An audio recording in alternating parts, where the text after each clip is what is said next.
Bonjour à tous, nous sommes Karine et Hervé Cholet de l'association E-Classe. Aujourd'hui, nous allons répondre à cette question. L'excellence, qu'est-ce que c'est?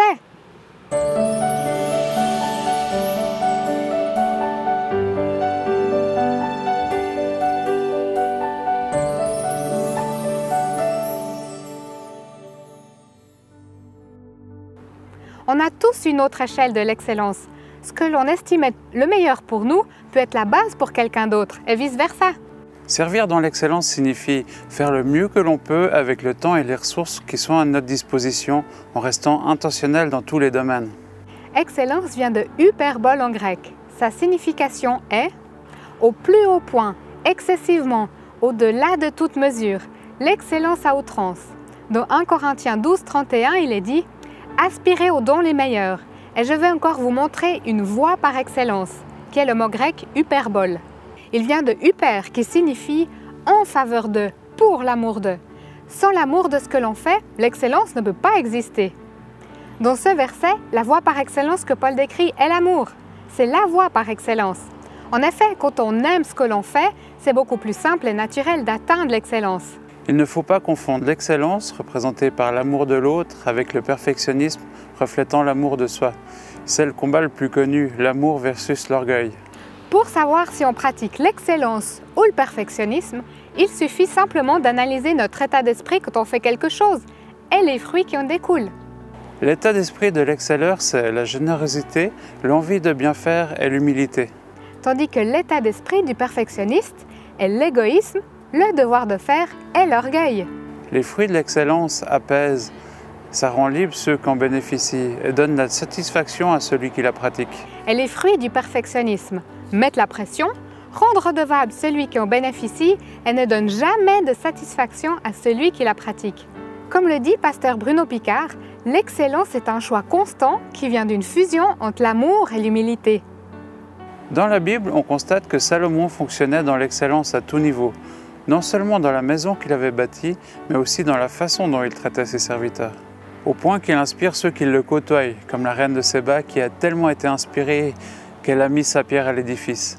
Salomon avait compris le principe suivant, l'excellence engendre l'excellence. On le voit dans 1 Roi, versets 10, 1 à 10. La reine de Séba apprit la renommée que possédait Salomon. Elle arriva à Jérusalem. Elle vit toute la sagesse de Salomon, la maison qu'il avait bâtie, les mets de sa table, la demeure de ses serviteurs, les fonctions et les vêtements de ceux qui le servaient, ses échansons et ses holocaustes qu'il offrait dans la maison de l'Éternel. Hors d'elle-même, elle dit au roi, « Heureux tes gens, heureux tes serviteurs qui sont continuellement devant toi, qui entendent ta sagesse. » Elle donna au roi 120 talents d'or, une très grande quantité d'aromates et des pierres précieuses. Il ne vend plus autant d'aromates que la reine de Séba en donna au roi Salomon. Un jour, on a vécu cette grande leçon. En accueillant une équipe de louangeurs, on a assisté à un de leurs briefings concernant leurs prestations du lendemain. Le leader, qui est un excelleur, leur a posé ces questions. Qui s'est renseigné sur l'orateur que l'on sert demain? Quelles sont ses chansons préférées? Quelle est sa couleur spirituelle? Quel thème aime-t-il prêcher? Ces questions ont poussé l'équipe à une réflexion qui ont engendré de l'excellence. Le lendemain, on a vu les fruits de cette discussion et on a été touchés par l'excellence et l'intentionnalité dans leurs actes. L'excellence du leader a non seulement engendré l'excellence de son équipe, mais cela a aussi généré chez nous le désir d'exceller dans nos actions. L'excellence n'est pas qu'une action, mais c'est une habitude à cultiver. C'est important de servir dans l'excellence, pas seulement les leaders ou les patrons, mais aussi ceux qui nous servent. Par exemple, quand on a du monde qui vient nous aider à servir, on essaie de les traiter le mieux possible. On va préparer le travail en avance pour que ça soit aussi plus facile pour eux. L'excellence est un acte d'amour qui se pratique dans l'humilité.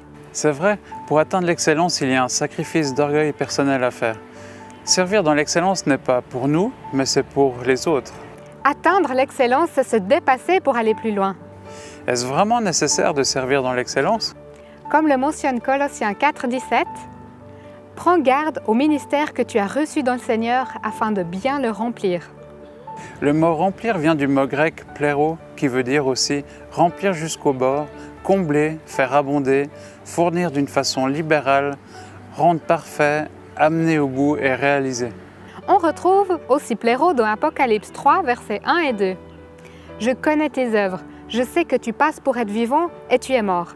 Sois vigilant et affermis le reste qui est près de mourir, car je n'ai pas trouvé tes œuvres parfaites devant mon Dieu. » Pourquoi l'ange de l'Éternel nous avertit de prendre garde à comment nous œuvrons? Nos actions montrent aux autres ce que nous croyons. Lorsque nous croyons à un Dieu parfait rempli d'amour, nos œuvres le reflètent. Nos actions sont alors remplies de son amour et tendent à l'excellence. Comme le dit l'écrivain Jacques Sternberg, « Dis-moi ce que tu fais, je te dirai qui tu es. » Et pour finir, pratiquer l'excellence nous fait grandir. C'est un travail de chaque instant qui nous pousse à aller plus loin dans ce qu'on fait. L'excellence, qu'est-ce que c'est?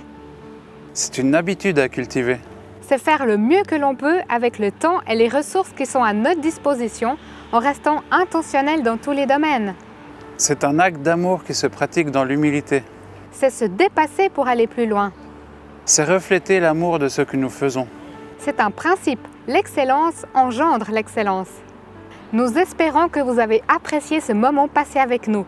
Vous avez des questions? Écrivez-les nous par mail sur info@e-classe.ch ou mettez-les en commentaire, nous vous répondrons avec plaisir. Si vous avez aimé cette vidéo, n'hésitez pas à la liker ou à la partager.